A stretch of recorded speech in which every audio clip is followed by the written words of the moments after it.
My name's Mike Jimenez, and I'm here to help you understand your 401k plan today. I'm a certified financial planner, and I've known Rose for a while, and have helped Rose with other retirement plans. And so she called me and wanted me to help you understand your plan and to become a resource for you. Thank you. Next. As a matter of disclosure, everything that is on this presentation, I might have gotten information from other sources, so I'm not guaranteeing the information other than to say that I think those sources are reliable. Next. Today I'm going to talk about compelling reasons to participate in the plan, go over your plan provisions, get into some investment fundamentals, let you know what your resources are, and then talk about the required paperwork or how to enroll in your plan. I really think there's two compelling reasons to participate in your retirement plan. One is the efficiency of the pre-tax deferrals, and the other is the issue of Social Security. A lot of people are not quite sure it'll be there, and I think there's a misunderstanding as to how much Social Security will actually replace at retirement. This slide here represents pre-tax versus after-tax deferrals. When I talk about deferrals, that means the amount of money you put in your plan. Let's say, for example, you're going to put $100 into your plan each month. You're in the 15% federal tax bracket and 5% state tax. Every $100 you put in, it's costing you $80 in take-home pay, because the other $20 is the federal and state taxes not being taken out of that $100, and the federal and state government saying, use this money, invest it for your future. If you were to invest $100 outside of the plan on an after-tax basis, you have to make $125 minus taxes to put $100 into that investment. So for me, that $45 differential is huge. So the government is essentially subsidizing your savings program. Now, having said that, of course, when you use it at the end, you'll be taxed on the money.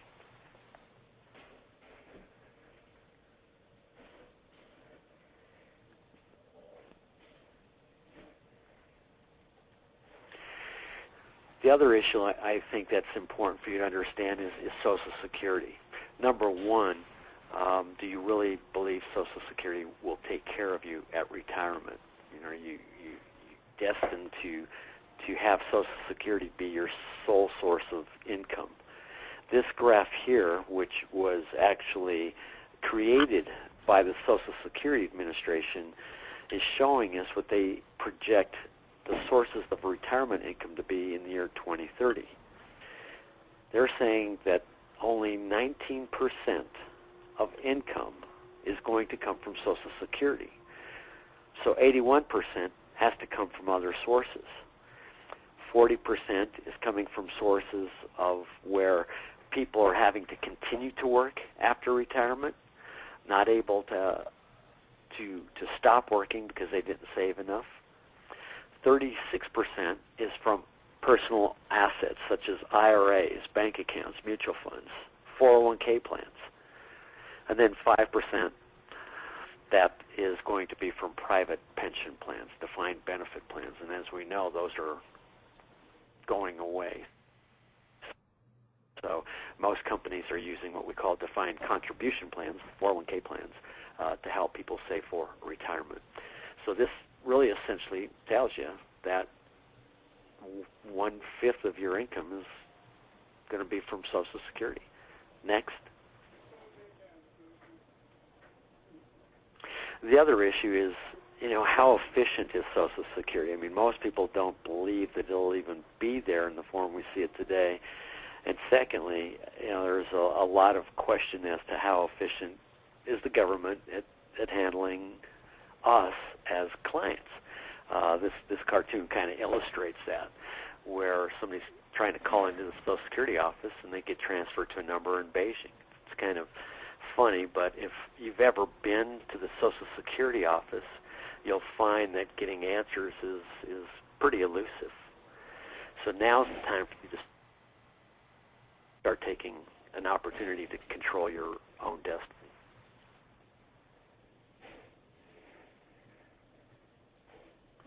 I'm going to switch gears here now and start talking about your plan provisions.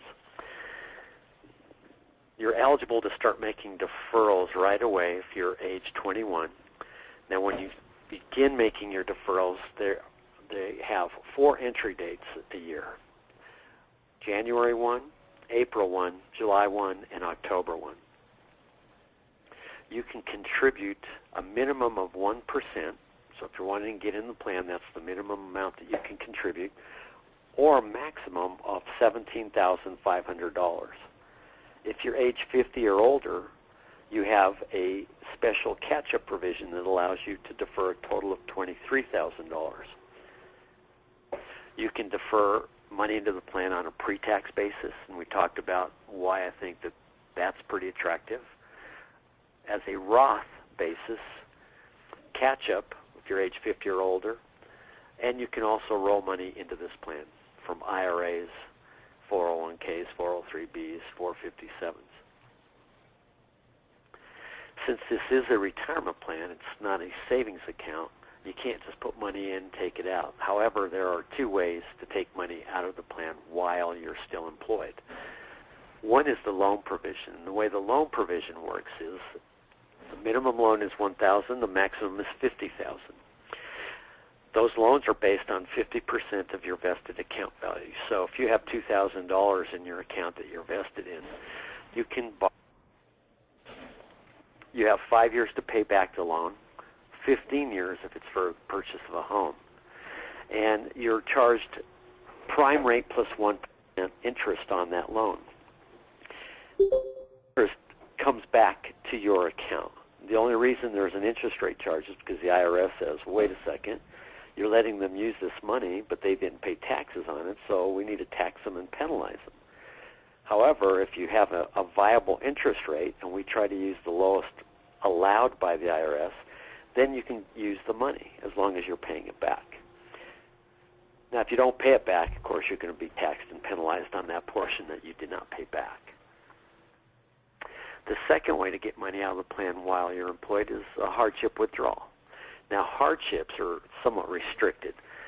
They're for specific reasons: medical expenses, purchase of a home, or prevent evictions from your home, higher education expenses, burial, funeral expenses, and repair expenses under IRC 165. That would mean if there was a natural disaster that occurred and you need to repair your home, you can actually take a hardship withdrawal. Now, the problem with the hardship withdrawal is you'll be suspended from the plan for 6 months. You're not able to make any more contributions for 6 months. You're going to be taxed on the money that is used in the hardship withdrawal, and there's a possibility of a 10% penalty.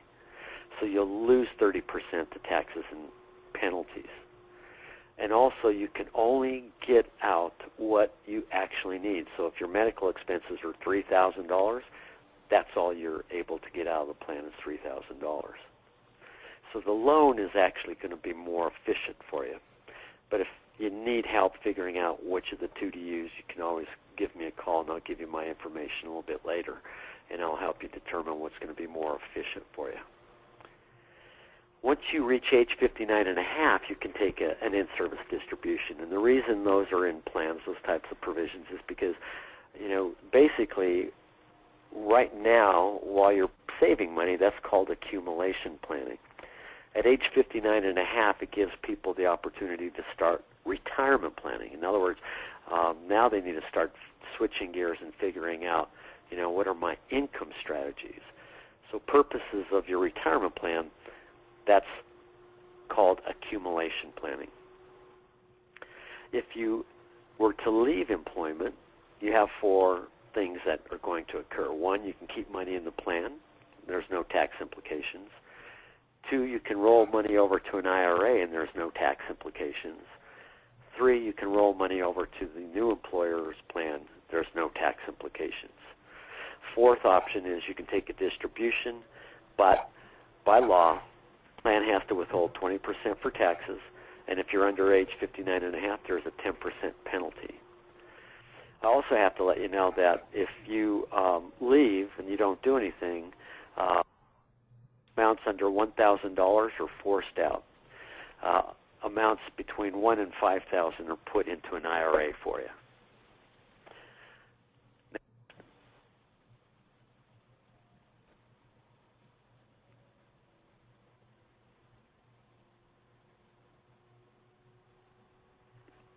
Now, I talked about the fact that you can put money into the plan as a Roth.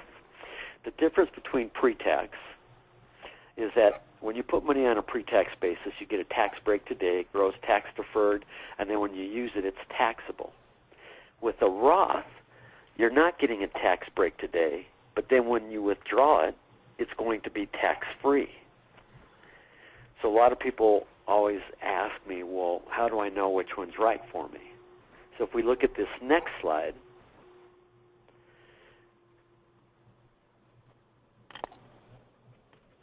you'll see that there's these individuals that I believe a Roth would be appropriate for. I talk to clients, and there are some people that expect to be in a higher tax bracket when they retire.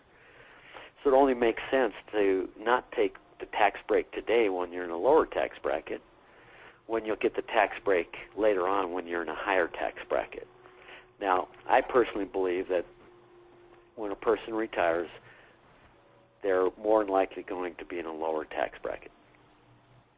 The second type of person that would benefit from a Roth are younger people. If you're in your 20s and 30s, let's say, for example, you're 25, you have $1,000 that you're putting into a plan. You know, why would you want a tax break on $1,000 if 40 years later that $1,000 grew to $30,000? It makes more sense to have a tax break on $30,000 than $1,000. So if you are younger and you have more time for that accumulation, it's better for you to go the Roth route. Now, I always tell people that that are in their 40s, you still have a pretty long time horizon. It depends on your tax bracket. So I always suggest giving me a call, and we'll figure out your particular situation so I can guide you better on what's better for you, the pre-tax or the Roth, or using a combination of the two. Highly compensated people that want to use Roths outside of a plan, but they're not eligible for a Roth IRA, well, now they can do it inside of their plan. Or employees that want to leave tax-free money to their beneficiaries. Because if you use the pre-tax method of deferring income into the plan, when something happens to you and your beneficiaries go in to get the money, they're taxed on it. However, if you had it in a Roth, it's going to go to your beneficiaries tax-free.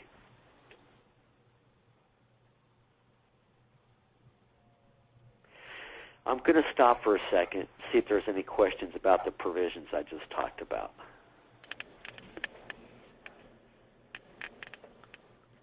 None? So I'm going to switch gears and start talking about investments. And I know a lot of times when people are talking about investments and they hear the term risk, it kind of changes things for them. So what I'm going to do is kind of clarify what risk is and also talk about how you can reduce risk when it comes to investing. Next.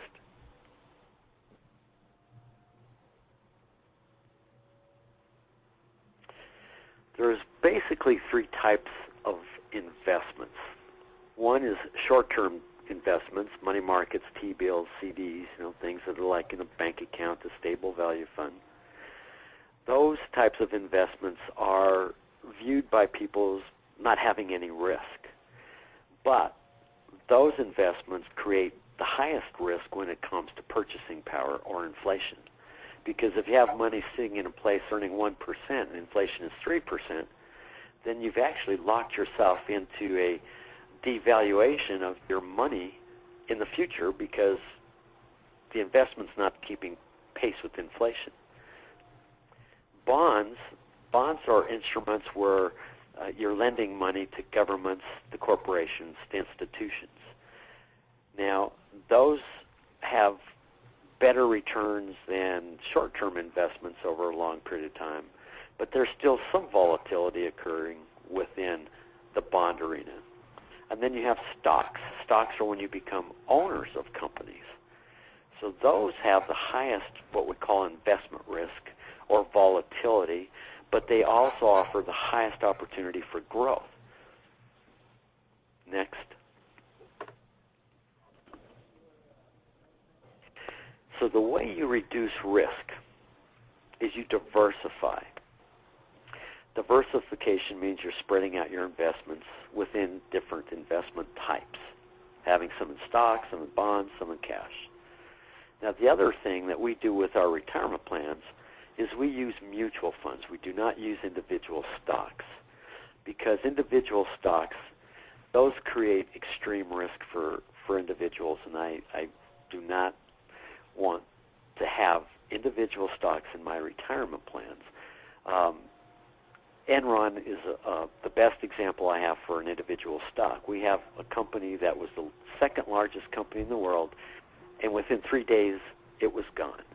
So all these employees that were investing in all their company stock ended up in a position where they only got pennies on the dollar that they had inside their retirement vehicle because that company went bankrupt. Mutual funds, on the other hand, each mutual fund that's inside of your 401k, there's hundreds of companies inside each mutual fund. So if Enron was inside of any of those stock funds and it went belly up and it only had 1% of that total mutual fund, then you lose 1% in that mutual fund opposed to 99.6% that those investors in Enron lost. Next. The second way you reduce risk is time. Here you can see $100 invested in 1963, what it grew to in the S&P 500 index over that period of time. It grew to $10,698, a lot more than any of the other asset classes. So what this tells us, if we have time, the best opportunity for growth is in stocks. Now, I'm not sitting here saying put all your money in stocks because diversification, remember, that's the first thing you do for reducing risk, is quite important. And secondly, always remember if you have a long time horizon, that's when stock market gives you opportunity. Because if you were to tell me, I want to buy a home in 3 years, you give me $10,000, and you say, try to do what you can with this so that I can put this down on a home, I'm not going to use the stock market because in 3 years, I have no idea what it's going to do. Because you can see there's dips along the way to have that opportunity for growth. Now, if you tell me I'm going to buy a home in 15 years, absolutely, I'll use the stock market because now I have a long time horizon that I'm working with. And so time reduces risk. Next.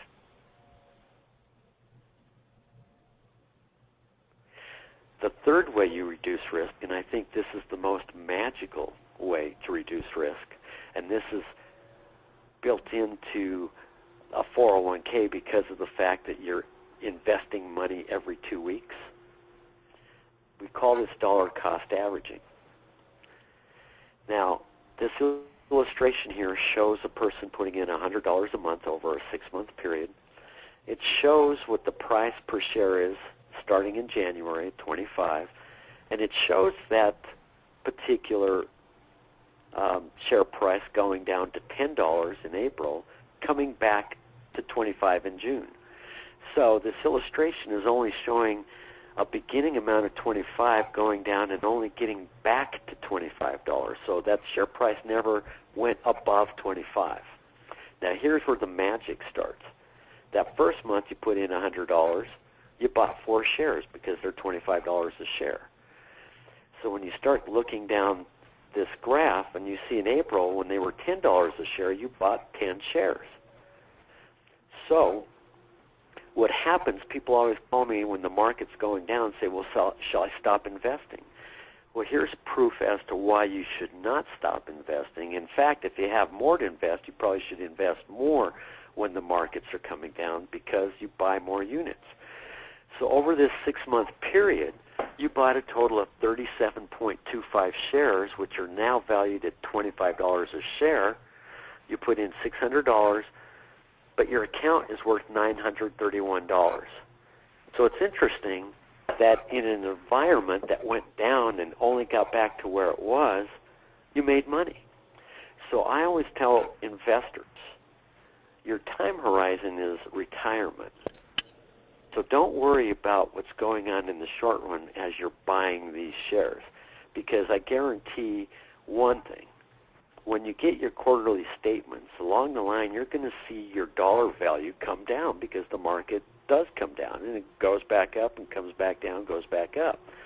But what you will not see is the amount of shares that you've purchased go down. Those will always be going up if you're purchasing shares along the way.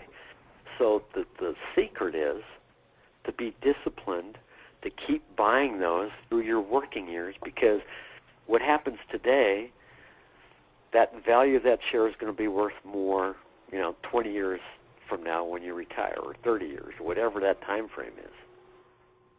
Next. So I'm going to stop for a second before I get into your resources and see if you have questions about what I talked about in terms of investing. None? Okay, so here's my phone number, my email address, and then my web site. When you call me, I will help you on whatever you're asking me, and it'll be specific to you. John Hancock is also out there, but when you call them, they're going to be generic in the information that they give you. Now, I have a website, they have a website. On both of our websites, you're going to have calculators, so it kind of helps you figure out, well, how much should I be saving if I want to have so much money at retirement? On my website, you'll have all kinds of different financial planning tools. You'll have an investment, type of library. You'll have a tax library, etc. Because mine's going to be more broad-based. It's not going to be just retirement planning. It'll be estate planning, college funding planning, retirement planning, risk planning, etc. You will, since we don't have time to get into each individual investment you have in your plan right now, you can call me or email me, and I'll get you a risk profile, and then I will guide you as to what I think is appropriate for you. Now, if you're just getting into the plan and you haven't invested before, then I would suggest using the target retirement date funds that are available at John Hancock. If we go to this next slide, there are 3 ways you can enroll. One is the beneficiary form, the enrollment form, which has a beneficiary form attached to it. So you fill those out and you let them know how much you want to defer, where you want the money to go. And again, on that form, for purposes of getting into the plan, use a target date fund, which is closest to your retirement date. So if you're, say you're 30 years old and you're using the 2055 fund, that fund is diversified all within one place, and it's going to be more aggressive today, but as time goes on, that fund starts becoming more moderate, so that way by the time you retire, it's more in a conservative position. You can go online and enroll. What's nice about the enrollment online is it's interactive, so it kind of guides you through every process of the way. So you can go to that website, and when you go to that website, you need to use this contract number and this access number for them to get you to your 401k plan. Or you can actually enroll on the phone calling John Hancock.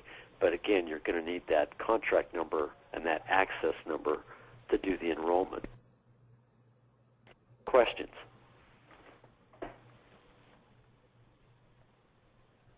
No questions at all? Actually, I have one question for Rose. I'm just looking over notes.